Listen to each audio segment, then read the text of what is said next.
Can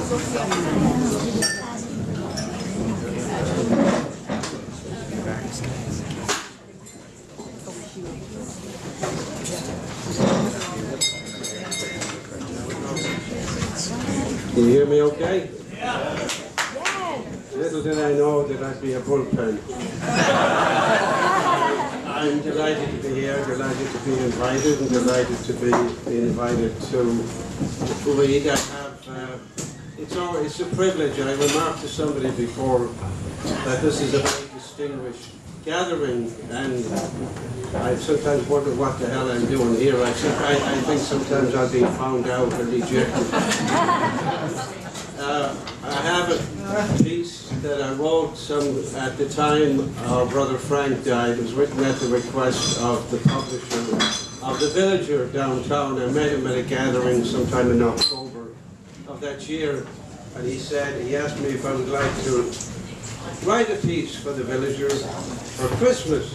Imagine writing a piece about your dead brother for Christmas. But I guess it's in keeping with the spirit of the family. So I said, are we in a weepy piece? He says, yeah, and we laughed. So I did this piece, but I leave out the weepy part. So it's called Silent Night, and Frank won't be calling this year.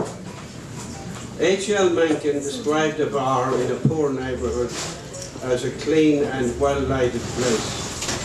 For us, on Christmas morning, the church was all of that and more. My father was forever gone, and my two oldest brothers, Frank and Malachi, would soon emigrate. My brother Mike would leave when I was 14. In memory, and to this day, the Christmas season in general brings on a yearning.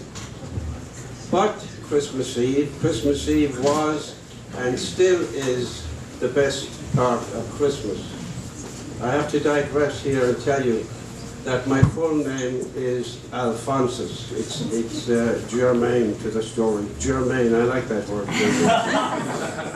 Tommy Drennan, our local hero boy soprano, soared beyond heaven when he sang "O Holy Night" at midnight mass on Christmas Eve. I will hear him when I am older. For now, at age 8, just past the age of First Communion, my pals and I are too young for midnight mass. Oh, Holy Night and midnight mass are for the grown-ups. We are shut out, but we do find a way to mark our Christmas. Like fugitives, with only tacit permission from parents and elders, at 4 a.m. we rise up out of muck and misery, bid so long to the fleas, and carry on.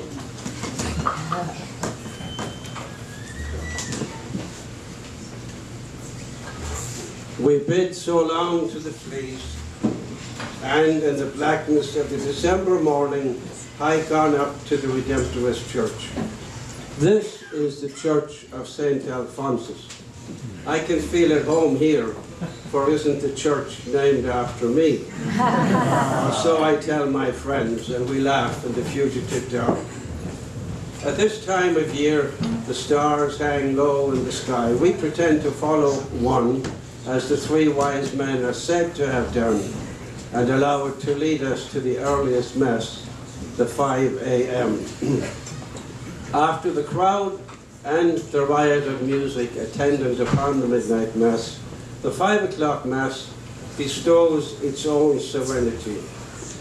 Even the priest, in his short sermon, offers no rebuke for our burgeoning sins, spares us the customary castigation, and delivers the simple Christmas message of peace on earth to men of goodwill.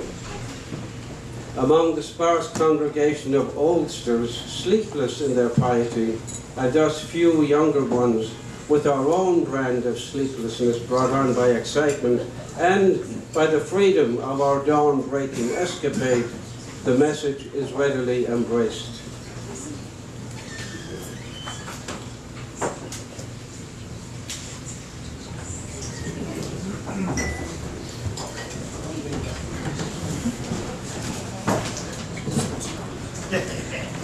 At compulsory Mass on a Sunday, we waited impatiently to be released.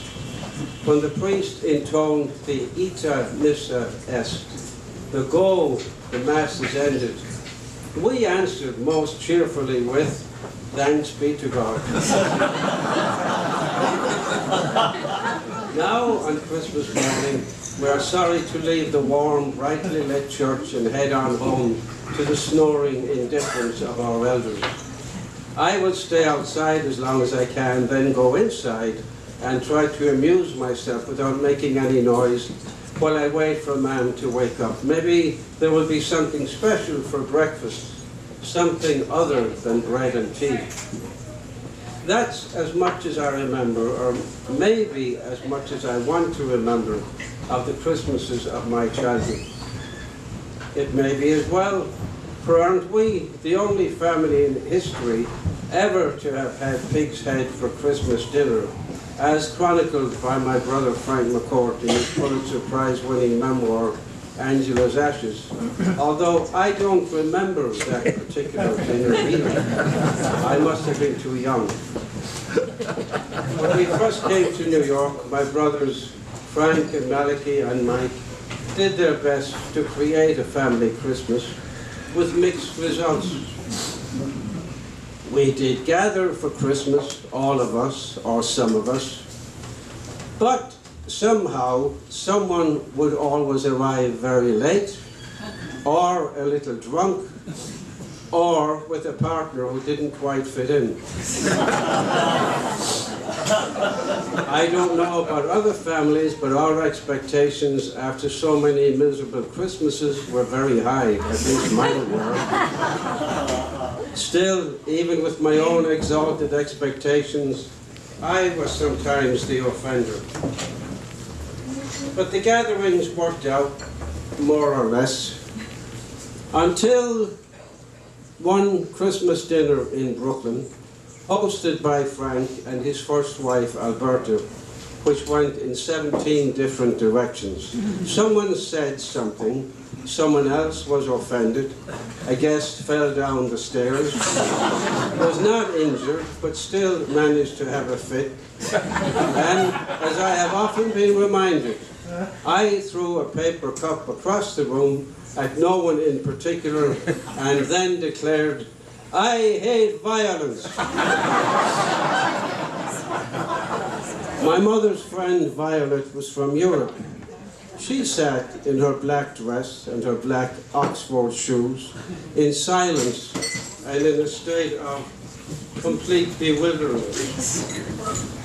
Finally, she made her pronouncement. We never do these things in Switzerland, she said. And the party ended.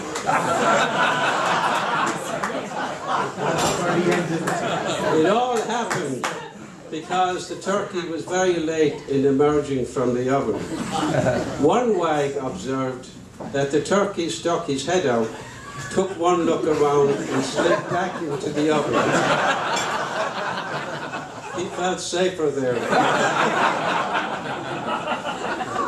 That dinner has become part of the family lore. Frank wrote about it in one of his magazine pieces, and we often laughed about it. In the beginning, I had a nagging feeling that maybe we shouldn't be laughing, that we should do better at Christmas. It would take me many years to realize that the ideal, or the idealized Christmas, is all too often framed in someone else's window. Thank you.